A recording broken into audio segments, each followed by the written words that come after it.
L'info écho avec Capital. Le coup de gueule du jour pourrait être poussé par certains loueurs Airbnb.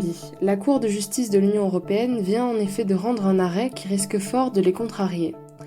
Saisie de plusieurs questions par la Cour de cassation, la justice européenne affirme que la réglementation française, qui vise à réguler la location de logements sur les plateformes de type Airbnb, est conforme au droit européen.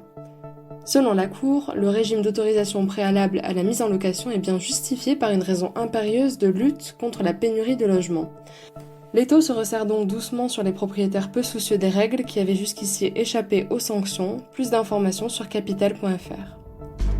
Le chiffre du jour, 25%. C'est le pourcentage de Français qui seraient pauvres si les minima sociaux n'existaient pas. C'est le sombre constat que dresse le ministère de la Santé dans un rapport.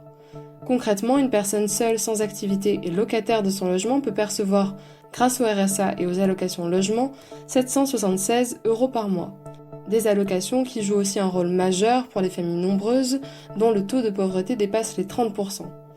Au total, la France compte presque 9 millions de pauvres, dont la moitié vit avec moins de 837 € par mois. En dépit d'un système social redistributif, les inégalités restent fortes. Les 10% des Français les plus aisés ont un niveau de vie 3,5 fois supérieur aux 10% les plus pauvres.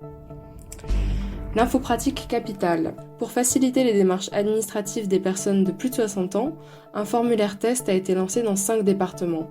Dans l'Allier, la Mayenne, la Savoie, Paris ou le Val-de-Marne, un seul document à remplir est nécessaire pour demander l'allocation personnalisée d'autonomie ou des aides de sa caisse de retraite.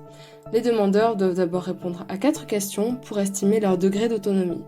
En fonction des réponses, certaines pièces justificatives leur sont demandées pour finaliser leur demande d'aide.